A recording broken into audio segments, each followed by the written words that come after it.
Hello and welcome to a brand new week. How you doing? I hope you're feeling set.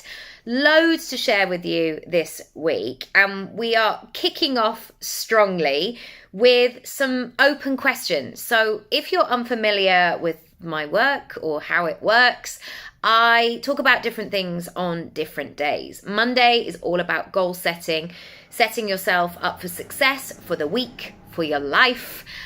Tuesday is all about money and pricing and packaging your services, your USP. Wednesday is all about content and visibility and speaking up. And Thursday is about your future self. So creating habits and behaviors and mindset and shifting and moving and doing all that stuff to be the person that you actually want to become, instead of thinking, I'll do that someday. And then on Friday, I share some favorites as well. So today is Monday, and I'm starting with some big questions. We're going to be talking today in terms of your business goals and really refining and defining what these are, so you know how to show up in the full version of yourself. So the first thing I want to ask you is, who are you serving? Who are you talking to? Whose attention do you want to get? Who do you want to welcome into your world? Who is this going to be best suited to? It's a really simple question, but sometimes can be difficult to answer, because as we will talk about as we go through the week, we sometimes want to be all things to all people. However, that's not going to work. We cannot, even if we were the nicest person in the world, it's never going to work for every single person. And we have to get comfortable with that. We have to realize it and acknowledge it and say that that is okay. So, firstly, who is it that you're trying to connect with? Number 2, why do you do what you do? I know that there have been times in business where things have felt stuck. I've almost allowed that limiting belief to creep in of, will I ever work again? What if I've made my final sale and no money will ever come into my business again? Yep, these things happen sometimes at 3 a.m. And do you know what? It's fine. It's natural. It's part of the thing. But really digging deep and sitting with these questions of, why am I doing what I'm doing? And this has often happened because in those times where it's felt difficult and challenging and I've been riddled with self-doubt, I have gone back to that question of, could I do something else? And I've actually explored other options. You know, even when we bought our house nearly 3 years ago, I considered, could I be an estate agent? Because even though some of the process was very long-winded, I thought I could be a really good estate agent. I looked into it. How do you train? What do I need to do? And yet, I took a step back and I thought to myself, actually, that's not what I want to be doing. And I just need to get clearer on why I'm doing this and what my purpose and my mission and why I'm here and who I want to serve. And I think going back to those basics, it's almost like going back to the campfire and having a big hug and a pep talk and a sense of, right, okay, I've reconnected with my why. I'm ready to go back out there.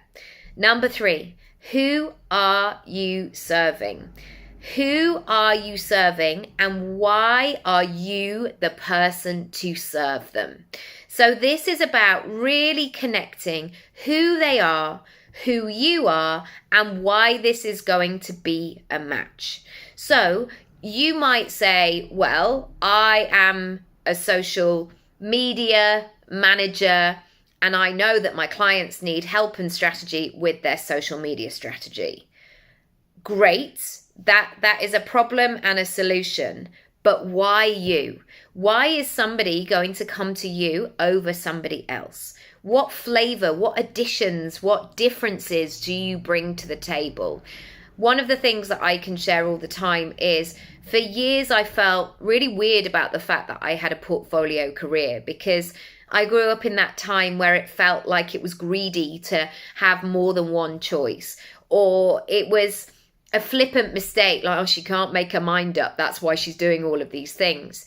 And the more I've gone through life, the fact that I do all these different things, it helps me so much. And therefore, it also helps my clients, because my clients are not necessarily coming to me just for that traditional coaching method of just working through a process. I can add other things in and unlock it in lots of different ways. Number 4, how are you serving these people? And are you identifying ways that, and this is a really good audit to do in your business, are there ways that you need to go beyond, and are there ways where you need to pull back?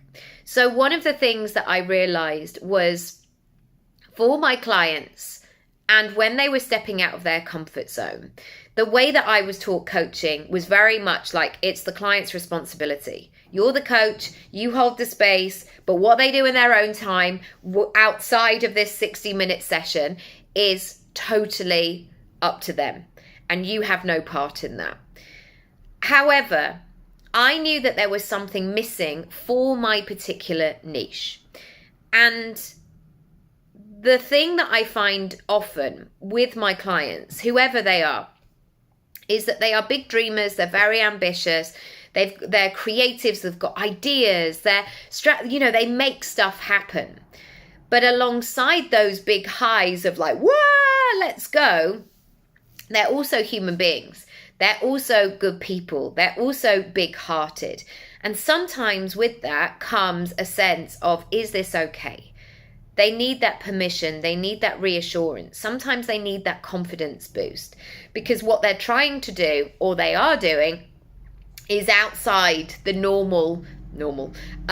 outside regular boundaries, essentially. So I knew that having accountability after my strategy sessions was always going to work, because even I watch people, they leave the strategy session going, yeah, I'm going to do this.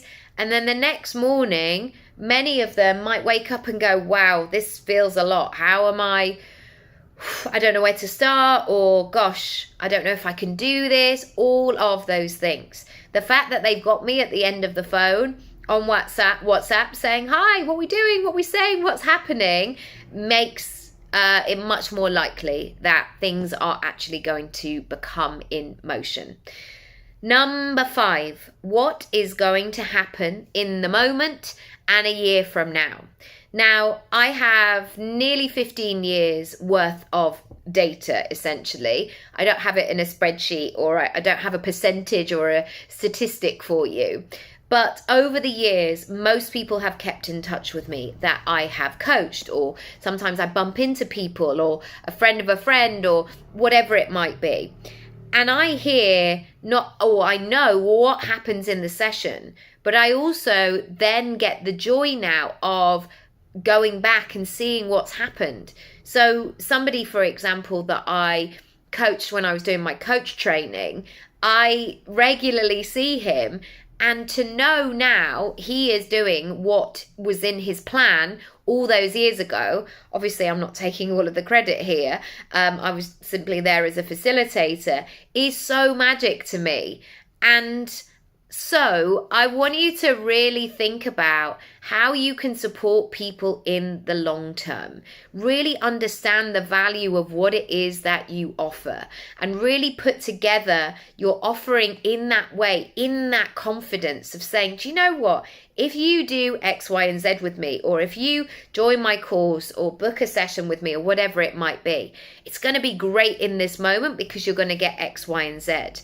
But I also want you to lean into the possibilities of what might happen in the next 5 years, for example, because that ripple effect will affect all areas of their life. It's so, so powerful. I hope you've really got something from today. Come over to my goal setting section. I would love to help and support you. Do subscribe to the playlist, to my Substack, and I'll see you tomorrow for some money chat. Lots of love. Bye.